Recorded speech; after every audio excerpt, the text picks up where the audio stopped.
नमस्कार प्रिय विद्यार्थियों, आज लॉकडाउन का पहला दिन है और लॉकडाउन शुरू हो चुका है। आप घर में रहें, मास्क पहने, बहुत ही सावधानी बरतने की आवश्यकता है। ये बहुत विकट परिस्थिति है, महामारी का दौर है, इसलिए आप सावधान रहें, सतर्क रहें और इस समय का सदुपयोग करें, पढ़ाई करें। एलएलबी सेकेंड ईयर के विद्यार्थियों से रूबरू होने का इस वर्ष और लास्ट ईयर बहुत कम मौका मिला है। हालांकि टीपी से रिलेटेड सभी वीडियोस प्लेलिस्ट के अंतर्गत है अपने, वहां से आप देख सकते हैं, लेकिन मैंने सोचा आज मन नहीं लग रहा था, समय पास नहीं हो रहा था, इसलिए आपसे कुछ चर्चा करें और चर्चा के साथ साथ में पढ़ाई करें। मेरा विनम्र निवेदन है कि आप जो आज पढ़ाया जा रहा है उसको आज ही पढ़ ले अपने किताब से। मैं समझाने का पूरा प्रयास करूंगा कि आपको वो समझ में आ जाएगी। तो मेरा निवेदन ये रहेगा कि आप टीपी एक्ट पढ़ना शुरू कर दें और आज हम इसका रिवीजन करने जा रहे हैं। रिवीजन वीडियो जो है रोज एक आपको डाल दूंगा। आप घर पे रहे, पढ़े, स्वस्थ रहे, मस्त रहे। Transfer of property, what do mean by transfer of property? संपत्ति हस्तांतरण से आप क्या समझते हैं? Definition of transfer of property तो सेक्शन 5 टीपी एक्ट कहता है, सेक्शन 5 टीपी एक्ट कहता है कि कोई जीवित व्यक्ति है, उसके पास में अचल संपत्ति है, इमूवेबल प्रॉपर्टी है। वो क्या करता है? प्रॉपर्टी, अगर इमूवेबल प्रॉपर्टी से रिलेटेड कोई ट्रांजैक्शन है तो टीपी एक्ट के सिद्धांत उस पर लागू होंगे। अकॉर्डिंग टू टीपी एक्ट ही आप इमूवेबल प्रॉपर्टी का ट्रांसफर कर सकते हैं। अगर अचल संपत्ति किसी के पास में है, मान लीजिए घर है, खेत है, दुकान है, और कोई मान लीजिए अचल संपत्ति है, खेत है, वो बेचना चाहता है, तो क्या कर सकता है? वो टीपी एक्ट के अनुसार कोई जीवित व्यक्ति, जीवित होना चाहिए ट्रांसफर करने वाला, कोई जीवित व्यक्ति किसी जीवित व्यक्ति को, अर्थात ए नाम के व्यक्ति के पास में कोई प्रॉपर्टी है और वो प्रॉपर्टी क्या दे सकता है? बी को दे सकता है, किसी जीवित व्यक्ति को। दूसरा, किन्हीं जीवित व्यक्तियों को एक से अधिक लेने वाले हैं, बेचने वाला एक है, एक से अधिक लेने वाला है, तो वो प्रॉपर्टी मान लीजिए B plus C plus D, 3 मिलके ले रहे हैं तो दे सकता है, एक से अधिक किन्हीं जीवित व्यक्तियों को। यहां तो आ गया पर्सन, एनी पर्सन। दूसरा आ गया एनी पर्सन्स, कोई भी व्यक्ति, कितने? एक से अधिक व्यक्ति। या तीसरा आता है इटसेल्फ, स्वयं को। ए नाम का व्यक्ति है, B plus C plus D plus A. ये यहां हैसियत बदलती है। हैसियत का मतलब है 4 दोस्त मिल करके ए बी सी डी, ए कोई कंपनी का निर्माण करते हैं और फूड प्रोसेसिंग प्लांट लगाने की बात है, या अभी ऑक्सीजन प्लांट लगाने की बात हम कर सकते हैं। हम 4 मिलके लगा रहे, 3 आप हो गए, 1 मैं हो गया, और जयपुर रोड पर लगाना चाह रहे हैं। मैं ये कहता हूं कि जयपुर रोड पर मेरी जमीन पड़ी है, तो बी सी और डी कहेंगे गुरुजी ठीक है, आपके नाम है ये प्रॉपर्टी, तो कंपनी के नाम करो, तभी हम उसमें इन्वेस्टमेंट करेंगे, अन्यथा हम कैसे कर सकते? ये तो प्रॉपर्टी आपके नाम है। बिल्कुल सही बात कही उन्होंने। तो फिर मैं क्या करूंगा? यहां तो इटसेल्फ ओनरशिप है मेरे में, और यहां मैं क्या हूं? शेयर होल्डर हूं, हिस्सेदारी हूं, पार्टनर हूं। ऐसी स्थिति में मैं जो है इनको रजिस्ट्री करा सकता हूं। रजिस्ट्री कराते ही इधर मेरे को खुद को भी हिस्सा आ रहा है, इसलिए स्वयं को भी प्रॉपर्टी का ट्रांसफर हो रहा है। ऐसी परिस्थिति में हैसियत बदलती है। किसी किन्हीं या स्वयं को अचल संपत्ति, इमूवेबल प्रॉपर्टी, अचल संपत्ति का अंतरण करता है। कब करता है? वर्तमान काल या भविष्य काल में। वर्तमान या भविष्य काल में करता है, उसे संपत्ति हस्तांतरण कहते हैं, उसे ट्रांसफर ऑफ प्रॉपर्टी कहते हैं। ये इसकी परिभाषा है। परिभाषा को तोड़ के लिखना चाहिए ताकि क्या आपके समझ में जल्दी आ जाए। परिभाषा का हम विश्लेषण करें, एनालिसिस करें तो चार आवश्यक तत्व हमारे सामने आए। सबसे पहले बात आई कोई जीवित व्यक्ति, तो living person. Living person living person मतलब जीवित व्यक्ति होना चाहिए, संपत्ति बेचने वाला और संपत्ति लेने वाला। दूसरा आवश्यकता तो आया इमूवेबल प्रॉपर्टी, अचल संपत्ति। तीसरा आया अंतरण, ट्रांसफर, और ट्रांसफर कब करता है? वर्तमान और भविष्य काल में। अब जीवित व्यक्ति का क्या तात्पर्य है? लिविंग पर्सन, जीवित व्यक्ति, प्रॉपर्टी देने वाला और प्रॉपर्टी लेने वाला जीवित व्यक्ति होना चाहिए। अब जीवित व्यक्ति को अपन डिफाइन करते हैं। जीवित व्यक्ति का तात्पर्य यह है कि आप और हम जो भौतिक रूप से प्राणवायु ले रहे हैं, हालांकि प्राणवायु को टोटा पड़ रहा है वर्तमान समय में, हालात देख लो। प्राणवायु के लिए आपको पेड़ लगाने पड़ेंगे, पेड़ की कदर करनी पड़ेगी, हरे वृक्ष लगाने पड़ेंगे। शायद मेरा निवेदन रहेगा आप लोगों से कि जब भी महाविद्यालय सुचारू रूप से चालू होगा तो हम पेड़ लगाएंगे। और मेरा निवेदन है सेकेंड ईयर के विद्यार्थियों से कि एक गमला, एक छोटा पेड़ तो आप ला करके महाविद्यालय को दोगे और एक बड़ा पेड़ आप लगाएंगे कॉलेज के अंदर। भूमि का समतलीकरण कर दिया गया है, जुलाई के अंदर हम पेड़ लगाएंगे। तैयार? आशा ही नहीं, मुझे पूर्ण विश्वास है। बिना कहे आप एक पेड़ लगाएंगे महाविद्यालय में, एक पेड़ लगाएंगे आप जहां रह रहे हैं घर के पास। जरूरी है ये, नहीं तो ऑक्सीजन खत्म हो जाएगी, दुनिया मर जाएगी। ऑक्सीजन खत्म होने के कगार पर है, लोग तड़प रहे हैं ऑक्सीजन के लिए। पेड़ लगाओ, पेड़ लगाओ, जरूरी है ये। तो जीवित व्यक्ति आप और हम सब भौतिक रूप से जो प्राणवायु ले रहे हैं वो जीवित व्यक्ति है, लिविंग पर्सन है।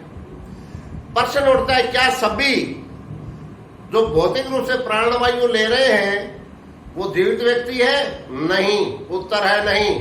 Out of law, out of law, विधि द्वारा अयोग्य करार दे दिया गया है। ऐसा व्यक्ति जीवित होते हुए मृत व्यक्ति के समान है, टीपी ये कहती है।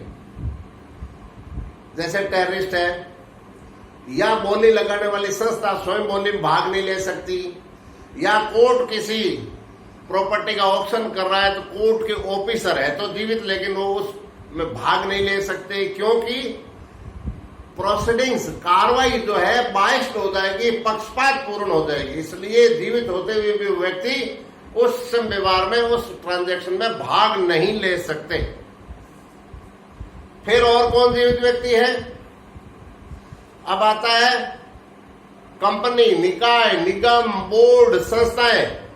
ये जो रजिस्टर्ड होती है किसी न किसी एक्ट में, चाहे इंडियन ट्रस्ट एक्ट के तहत हो, चाहे रजिस्ट्रेशन एक्ट 1908 के तहत हो, कोऑपरेटिव सोसाइटी एक्ट के अंतर्गत हो, राजस्थान कोऑपरेटिव सोसाइटी के अंतर्गत हो, या कंपनी एक्ट के अंतर्गत हो, रजिस्टर्ड संस्था है तो रजिस्टर्ड संस्था जीवित व्यक्ति के समान नहीं मानी जाएगी। अर्थात कंपनी को हम कोई प्रॉपर्टी दे सकते हैं, कंपनी से हम प्रॉपर्टी खरीद सकते हैं, जीवित व्यक्ति की श्रेणी में आएगी ये संस्था, निगम, निगम, बोर्ड आदि जितने भी है। इसका पर्सोनीकरण कर दिया गया, राइट टू पर्सोनीकरण, व्यक्तिकरण कर दिया गया है विधि द्वारा, उसे व्यक्ति बना दिया गया है। इसलिए रजिस्टर्ड होनी चाहिए, कंपनी है, निगम है, निकाय है, बोर्ड है, संस्थाएं आदि। और जीवित व्यक्ति में कौन आता है? गर्भस्थ शिशु, अनबॉर्न चाइल्ड। गर्भस्थ शिशु का मतलब यहां ये नहीं है कि मां के गर्भ में है वो, यहां है अतीत में आने वाला मेहमान। मान लीजिए मेरे 2 बच्चियां हैं और मैं प्रॉपर्टी के विभाजन अब करूं तो मैं कह सकता हूं कि एक ये पार्ट, एक हिस्सा मैं मेरी आने वाली संतान के लिए रखूंगा। मान लीजिए वो कह देगा आप वृद्धावस्था की ओर जा रहे हैं, कौन सी संतान। तो मैं किसी के जीवित व्यक्ति के पक्ष में, जो अनबोर्न चाइल्ड है उसके पक्ष में प्रॉपर्टी को सेव रख सकता हूं। तो अनबोर्न चाइल्ड यहां 9 महीने का राइडर नहीं है आईपीसी की तरह कि गर्भ में ही और 9 महीने बाद बच्चा जन्मे। मेडिकल साइंस के मुताबिक यहां आने वाला है, अतीत में एक आएगा जो भी है, तो जो है उसके पक्ष में भी अंतरण किया जा सकता है, उसके हित के लिए प्रॉपर्टी को सेव रखा जा सकता है। तो गर्भस्थ शिशु, यहां आपको ये मान के चलना है कि गर्भस्थ शिशु जीवित व्यक्ति की श्रेणी में है। आगे जाकर के ये बहुत सारी सभी चीजें आगे आएगी। यहां गर्भस्थ शिशु को सेक्शन 5 में क्या मान लिया गया है? जीवित व्यक्ति, ध्यान रखिएगा। फिर जीवित व्यक्ति कौन है?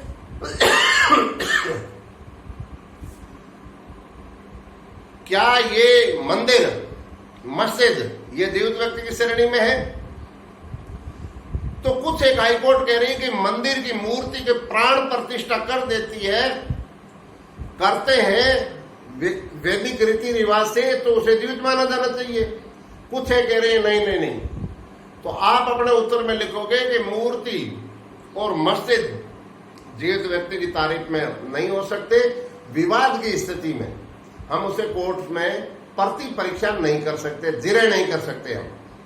इसलिए इनकी जो चैरिटेबल ट्रस्ट होती है वो रजिस्टर्ड है, और उस रजिस्ट्रेशन के कारण वो जीवित व्यक्ति है, उसकी संस्था का हेड होता है, सेक्रेटरी होता है, मैनेजर होता है, कोषाध्यक्ष होता है, उनको लायबल ठहराया जा सकता है। तो ये मंदिर, मस्जिद आदि ये जो है जीवित व्यक्ति की श्रेणी में नहीं हो सकते।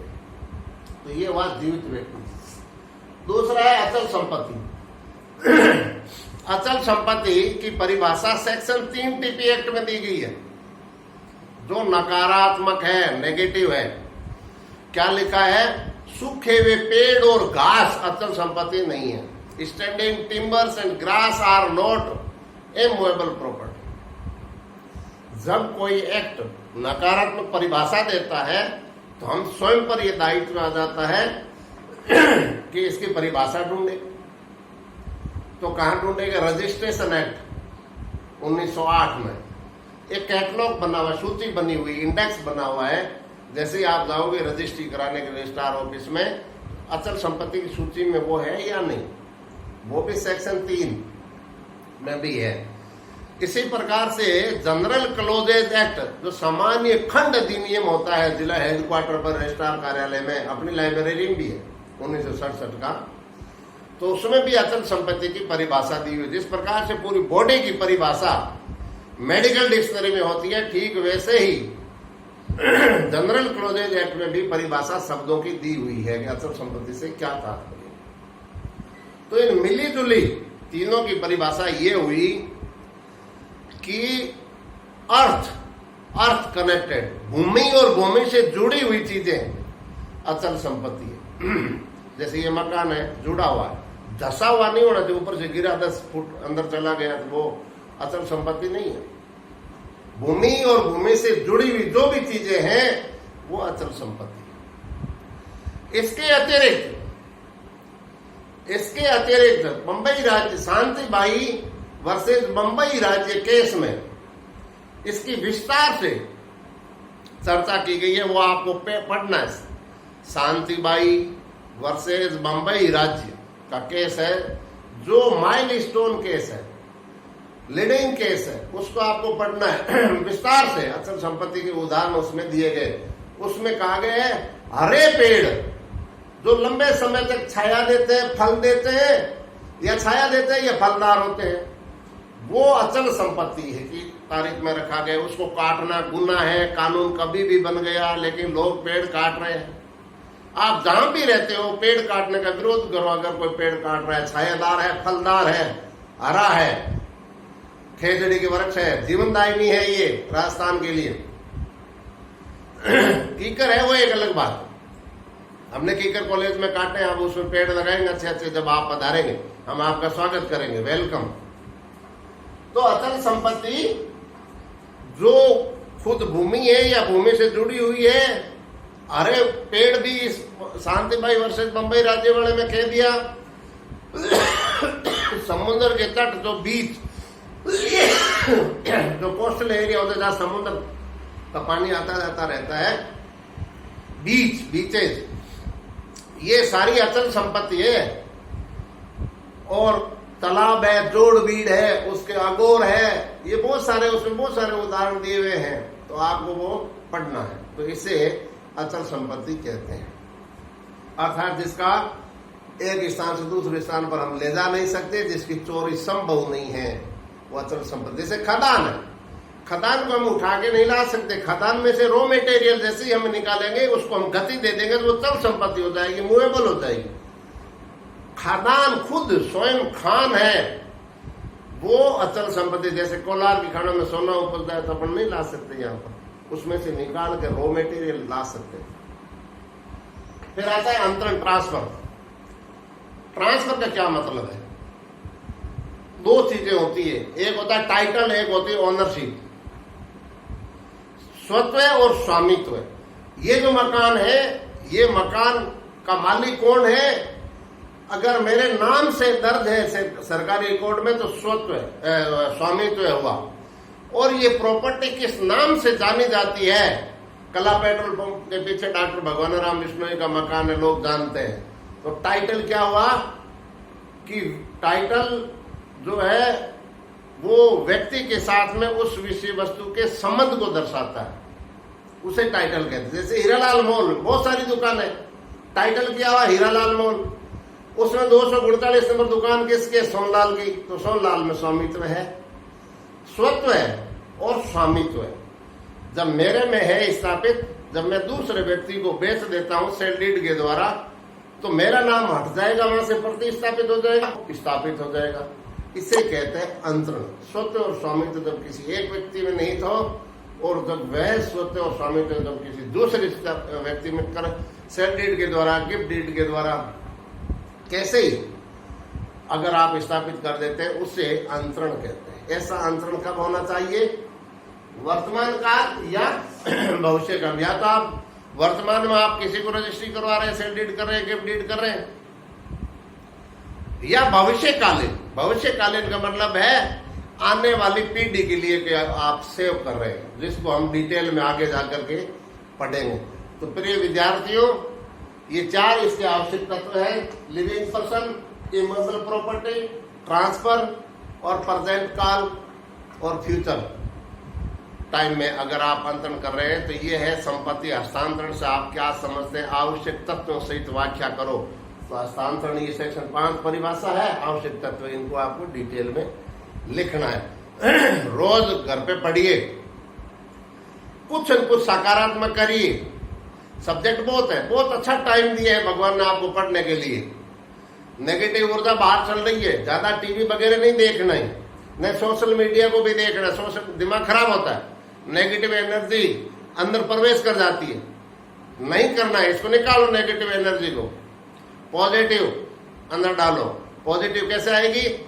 महापुरुषों की किताब पढ़ो, अच्छे संस्कारित व्यक्तियों के और जो हमारे शास्त्र है उनको पढ़ो, किताबें पढ़ो, अच्छे विचार पढ़ो, तो आप में पॉजिटिव थॉट आएगी। भगवान से प्रार्थना करो तो जो है आपके अंदर जो है भगवान की जो है, माँ बाप के पैर छुओ, माँ बाप के कामों में हाथ बटाओ, बड़ों का आदर करो। ये कोविड काल जो है ना हमें बहुत कुछ सिखा रहा है, प्योरिटी की तरफ ले जा रहा है। अशुद्ध चीजें मत खाओ, बाहर मत खाओ, बहुत खा ली हमने, परिणाम देख लो, हॉस्पिटलें भरी हुई है, कब्रिस्तानों में जगह नहीं है। साधारण न लें इसको, बहुत गंभीर है, इसलिए आप मास्क का प्रयोग करें। अभी मैं घर में हूं इसलिए मैंने मास्क हटाया। आप अकेले तो मास्क लगाने की आवश्यकता नहीं है, मास्क लगाइए, हाथ धोते रहिए, हंसते रहिए, नेगेटिव न्यूज नहीं देखनी है, सोशल मीडिया से आपको दूर रहना है। यहाँ माइंड वॉश किया जा रहा है आपका, आप पॉजिटिव थॉट में रहे, मेडिटेशन करें। सुबह की टाइम में अगर आप घूम सकते हो, नहीं तो अपने मकान के ऊपर ही घूम लो, उठ बैठ कर लो और ये रस्सी कूद लो। और पॉजिटिव चीजें, गर्म पानी पियो, प्रोटीन खाओ, कोई भी चीजें हैं वो आपको शुद्ध खानी है। इसलिए फिर कल मिलते हैं, इसको आज ही आप पढ़ लीजिए। नमस्कार, जय हिंद, जय भारत।